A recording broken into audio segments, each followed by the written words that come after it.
Assalamualaikum warahmatullahi wabarakatuh. Nama saya Estia Ningrum, Teknologi Laboratorium Medis Universitas Asia Yogyakarta. Makanan merupakan sebuah hal yang penting bagi kehidupan manusia, yaitu sebagai ketahanan hidup dan sebagai sumber energi. Ketika kita melakukan sebuah aktivitas makan, disitulah kita menggunakan peralatan makan. Nah, peralatan makan di sini memegang peran penting dalam penyebaran suatu penyakit. Peralatan makan ketika tidak bersih dapat mengandung suatu bakteri. Bakteri ini sendiri nanti bisa menyebabkan sebuah penyakit tertentu, bisa menyebabkan keracunan bahkan sampai kematian. Menurut Permenkes RI nomor 1096 terkait dengan persyaratan higienis sanitasi jasa boga, yaitu peralatan yang digunakan khususnya untuk para pedagang tidak boleh mengandung bakteri atau 0 koloni bakteri pada peralatan makan.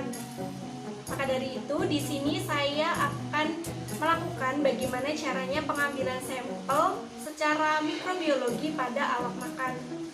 Langsung saja kita melakukan pemeriksaan. Langkah awal yang dapat kita lakukan yaitu menggunakan alat pelindung diri seperti jas lab, pakai masker,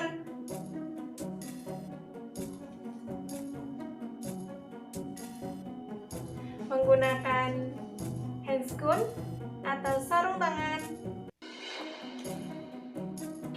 Selanjutnya kita mempersiapkan alat dan bahan. Yang pertama ada kapas lidi steril di dalam plastik yang bersih.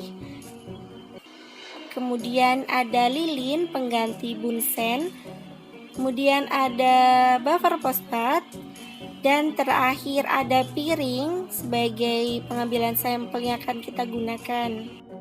Langkah selanjutnya yang harus kita lakukan, yang pertama ambil kapas lidi steril di dalam plastik yang bersih. Yang kedua ambil buffer fosfat, buka tutup buffer fosfat, kemudian fiksasi mulut tabung.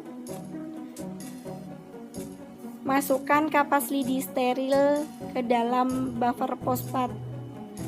Lakukan di dekat nyala api, kemudian fiksasi kembali mulut tabung dan tutup. Kemudian ambil sampel pada permukaan piring secara vertikal dan horizontal. Lakukan di dekat nyala api yang bertujuan untuk menghindari kontaminasi dengan kuman yang ada di sekitar. Buka tutup tabung, lakukan fiksasi kembali pada mulut tabung. Masukkan sampel yang telah diambil ke dalam buffer fosfat, kemudian lakukan fiksasi kembali dan ditutup dengan rapat.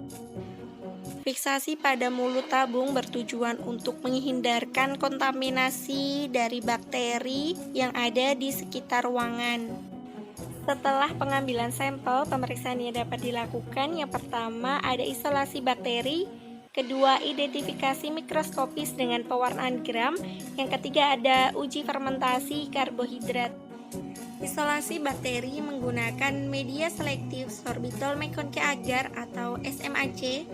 Bakteri yang dapat tumbuh pada media SMAC adalah Escherichia coli yang berwarna pink dan Escherichia coli O157 yang berwarna bening karena ketidakmampuan bakteri untuk memfermentasi sorbitol. Identifikasi hasil pewarnaan gram terlihat adanya koloni berbentuk batang pendek atau kokobasil dan berwarna merah muda karena dinding sel bakteri gram negatif menyerap zat pewarna safranin. Uji fermentasi karbohidrat. Isolat Escherichia coli yang ditanam pada media TSIA menunjukkan perubahan warna dari merah menjadi kuning, baik pada bagian tegak maupun miring. Perubahan warna menjadi kuning karena E. coli mampu memfermentasi laktosa, sukrosa, dan glukosa yang terkandung dalam media TSIA.